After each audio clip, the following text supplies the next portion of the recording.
Good morning mga idol. Meron nga pala tayo ditong TMX 125 na pinaalay na ni Bossing yung kanyang hub. At yung gearbox niya ay kasama na rin sa nabili niya sa online. So butas na rin. So kung mapapansin nyo yung pinaka-hub niya mga idol is pang ano to. Hindi ko alam kung pang ano yan. Basta ang sukat ng bearing niyan ay 6202. Kung mapapansin nyo mga idol, yung bracket nga niyan is dalawa nakasama na. Dahil may kakabit dyan na bracket na lang para sa disc brake mga idol. Kung mapapansin nyo mga idol is yun na nga. Dahil sablay talaga yung pagka bigay sa kanya ng seller. So yung nakalagay nga pala dito mga bossing is TMX 155. Alam nyo na mga idol, makitid yung pinaka shock nito sa harap ng TMX 125. Kaya talaga pahirapan ng pagkakabit.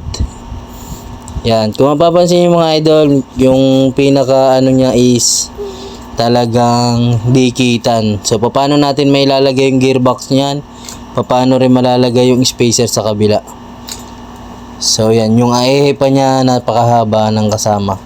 Ginawa na natin lahat ng paraan dyan mga idol, pero ganun pa rin. Hindi talaga maisalpak yung pinaka bracket niya dahil nga pang 155 nga yung binigay sa kanya.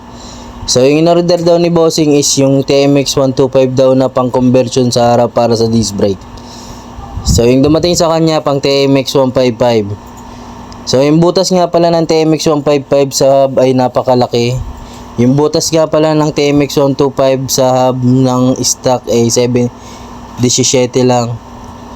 So kaya nagkatalo sila sa piyesang naibigay sa kanya. So kung papansin nyo mga idol, pinag-iisipan na ng mekaniko kung anong gagawin, kung ito ba ay jajan shop o ano.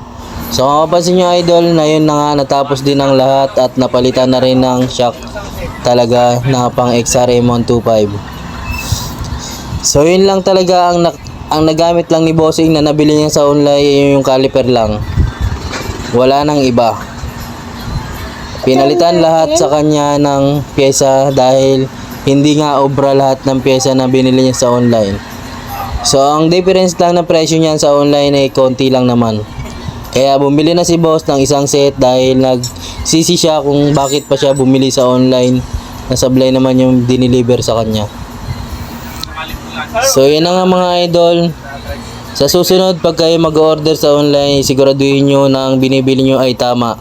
Meron naman mga review doon sa ibaba nun para makita nyo kung tama yung ibibigay ni seller. So yun lang mga idol, sana may natutunan kayo sa aking kwento na walang kwenta.